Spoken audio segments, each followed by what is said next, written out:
How can a show that was once so well established be so easily forgotten? With the run of 2026 anime being so stacked, a show that has slipped under the radar in comparison to its competition may just be the best of the bunch. Fire Force Season 3 finished Part 1 in 2025, shocking audiences with an ending that blends anime with our own reality to create one of the most thrilling cliffhangers we have seen within the year. But as well as it's known within the anime community, Fire Force has never managed to break through that barrier to people who don't watch anime like Attack on Titan, like Jujutsu Kaisen, and like Demon Slayer have, which is why I want to put it into anime that I think will define 2026. This show is different from others that I've reviewed on this channel and will be different in how it will define 2026 in its own standards, due to the fact that it's not as popular as the likes of Jujutsu Kaisen, and so the expectations of how it will define the year will be completely different. And it's strange because Fire Force has managed to create a show that fans love, but they will never compare it to the greats of this generation. It is undeniably great within moments throughout the anime's 3 seasons. Shinra is a funny and charismatic protagonist running alongside the 8th Division,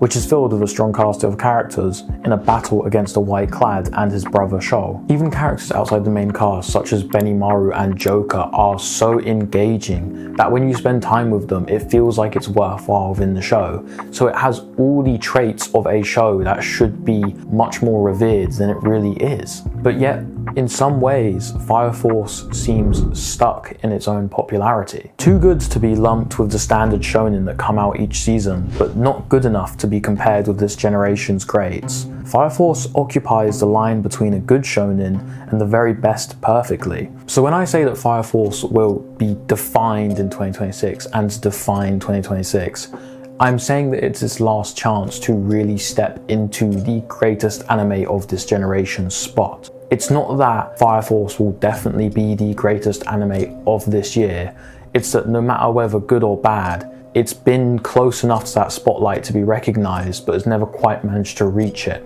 and now is its final opportunity to do so. The Culling Games will be a worldwide success, no matter the final product. Even if as terrible animation as One Punch Man, people would still watch it. They would complain, but they would still watch it. Fire Force doesn't have this audience yet, and it feels so close to it throughout all of its seasons, but it's never quite managed to break through to that barrier and really get past the anime community. I think a big reason for this is the difficulties with genre conventions and tone throughout Fire Force. Fire Force is in some ways a typical shonen with Shinra as a main protagonist fighting against a greater evil. It has traits of a dark action show, with the gruesomeness of moments such as Haig's death and the psychological impact of the end of the previous season. But Fire Force never sticks to its genre's identities quite like its competition, and I feel this creates a divide within the fandom itself. For instance, shows like JJK have little to no fan service, which is definitely the right route to take with a dark shonen,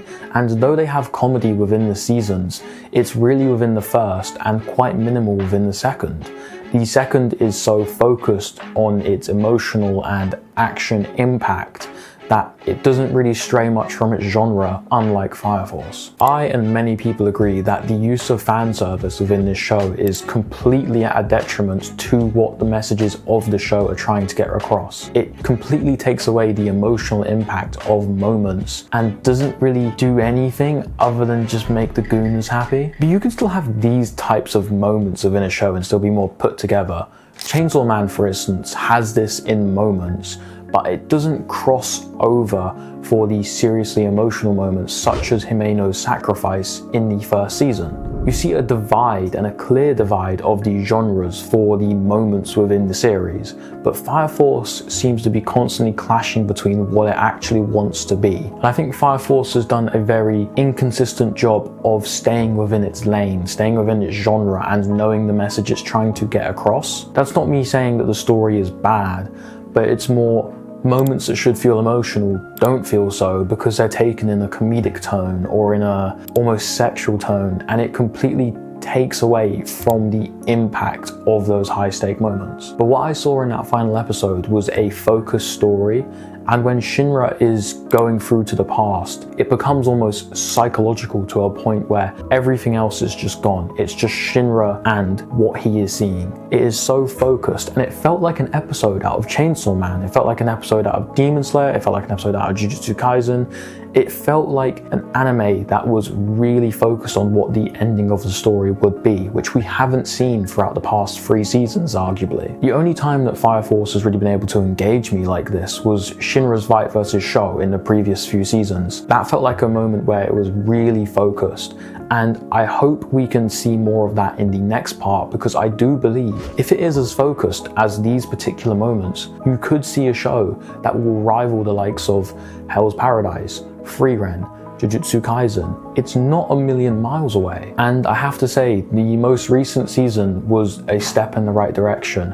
And I think Fire Force has been improving as it has gone on. So that gives me all the more confidence in saying that I think this final season will be the best that we have seen. And so I am incredibly excited for this anime. I think it's going to be incredibly good and defy expectations, because I think a lot of people have forgotten about how good Fire Force was last year. I think Fire Force is genuinely one of the most underrated shows within our generation, but it has never really managed to get over the small issues it has within its pacing, within its weird genre bending. It almost feels like it doesn't know what it wants to be until this most recent season, when we're getting to the end of the story. It feels much more focused in the final few episodes, and I could see this season being one that either makes or breaks it, essentially. And I think the best comparison for Fire Force will be how it does in comparison to the Culling Games that's coming out at the same time. You would expect the Culling Games to do a lot better, and it most likely will, but I wouldn't be surprised if for some of the peak episodes of Fire Force it has somewhat of a similar audience, because it is really that good at points. It's just staying consistent with how good it can be. But yeah, this is a difficult one to call.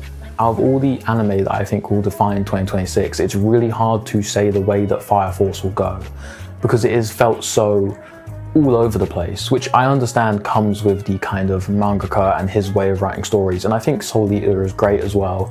I expect to see something pretty amazing. It's just a matter of, can it really break through almost a barrier it's created for itself by being good enough to be recognized within the anime community, but not quite enough to kind of go beyond that.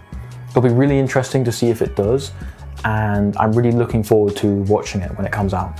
So thank you for the support as always. Please make sure to like, subscribe, and all that stuff. I still hate asking for that, it feels so weird, but I'm getting used to it. But yeah, thank you for watching as always, and I'll see you in the next one.